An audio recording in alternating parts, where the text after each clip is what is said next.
বিরোধী দলের প্রশ্ন করার মতো কিছু নেই, এমনটাই কিন্তু জানিয়েছেন মুখ্যমন্ত্রী মমতা বন্দ্যোপাধ্যায়। অধিবেশন চলাকালীন বিজেপি বিধায়কদের স্লোগান নিয়ে মন্তব্য করেছেন মুখ্যমন্ত্রী। একটা হাওয়াই চটির দোকান খুলুন, সুকান্ত মজুমদারকে কটাক্ষ করেছেন। নাম না করে সুকান্ত মজুমদারকে কটাক্ষ মমতা বন্দ্যোপাধ্যায়ের। আগামী বিধানসভা নির্বাচনে আপনারা জিরো, মুখ্যমন্ত্রী মমতা বন্দ্যোপাধ্যায় জানিয়েছেন আগামী বিধানসভা নির্বাচনে আপনারা জিরো। বিজেপিকে আক্রমণ মমতার। যে খবরের দিকে নজর রয়েছে, বিরোধী দলের প্রশ্ন করার মতো কিছু নেই, মুখ্যমন্ত্রী মমতা বন্দ্যোপাধ্যায় জানিয়েছেন। অধিবেশন চলাকালীন বিজেপি বিধায়কদের স্লোগান নিয়ে মন্তব্য মুখ্যমন্ত্রীর। একটা হাওয়াই চটির দোকান খুলুন, সুকান্ত মজুমদারকে কটাক্ষ। নাম না করে সুকান্ত মজুমদারকে কটাক্ষ করেছেন মুখ্যমন্ত্রী মমতা বন্দ্যোপাধ্যায়। এ বিষয়ে বিস্তারিত জানবো। আমার সঙ্গে টেলিফোন লাইনে রয়েছে আমাদের প্রতিনিধি দেবচানী।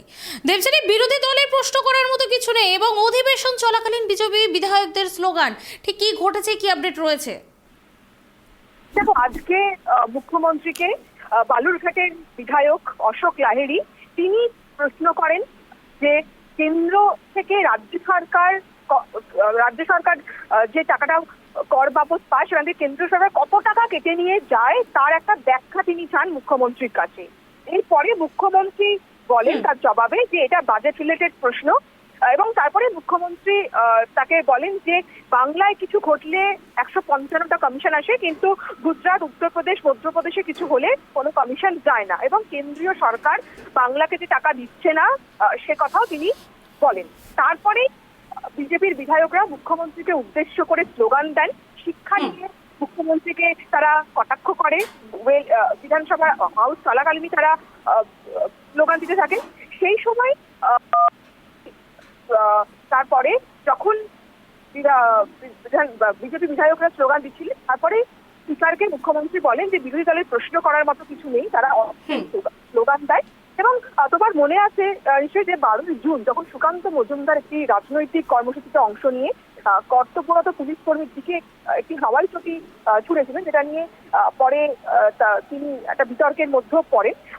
কারণ শিখ সম্প্রদায়ের এক পুলিশ কর্মীর পাগড়িতে সেই জুতো লেগেছিল বলে অভিযোগ করা হয়েছিল কলকাতার শ্রীগুরু সিং সভা থেকে।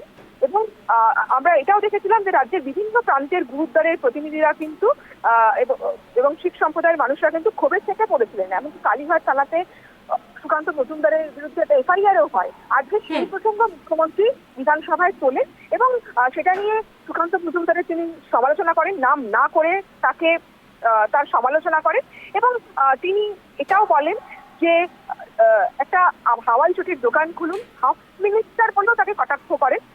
এবং আজকে মমতা বন্দ্যোপাধ্যায় কার্যত তার খুব উগরে দিয়েছেন ওই ঘটনার জন্য, এবং তিনি এটা বলেন যে তাকে ব্যক্তিগত আক্রমণ করা হচ্ছে, তিনি কোন শাড়ি কোন জুতো পরবেন সেটাও বিজেপি ঠিক করে দিচ্ছে।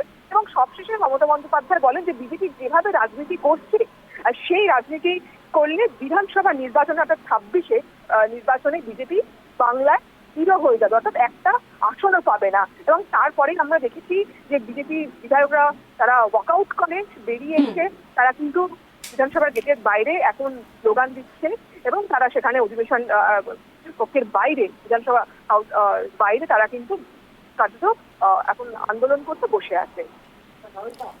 ধন্যবাদ দেবযানী সঙ্গে থাকার জন্য। যে খবরের দিকে নজর রয়েছে, অধিবেশন চলাকালীন বিজেপি বিধায়কদের স্লোগান নিয়ে মন্তব্য মুখ্যমন্ত্রী মমতা বন্দ্যোপাধ্যায়ের। একটা হাওয়াই চটির দোকান খুলুন, যেমনটা জানালো আমাদের প্রতিনিধি, একটা হাওয়াই চটির দোকান খুলুন, এমনটাই কিন্তু মন্তব্য করেছেন মুখ্যমন্ত্রী মমতা বন্দ্যোপাধ্যায়। সুকান্ত মজুমদারকে কিন্তু এভাবেই কটাক্ষ করেছেন। নাম না করে সুকান্ত মজুমদারকে কটাক্ষ করেছেন মুখ্যমন্ত্রী মমতা বন্দ্যোপাধ্যায়। আগামী বিধানসভা নির্বাচনে আপনারা জিরো, এমনটাই কিন্তু জানিয়েছেন মুখ্যমন্ত্রী। বিরোধী দলনেতাদের উদ্দেশ্য করে, বিজেপি বিধায়কদের উদ্দেশ্য করে কিন্তু এমনটাই জানিয়েছেন মুখ্যমন্ত্রী যে আগামী বিধানসভা নির্বাচনে আপনারা জিরো। বিজেপিকে আক্রমণ মমতার।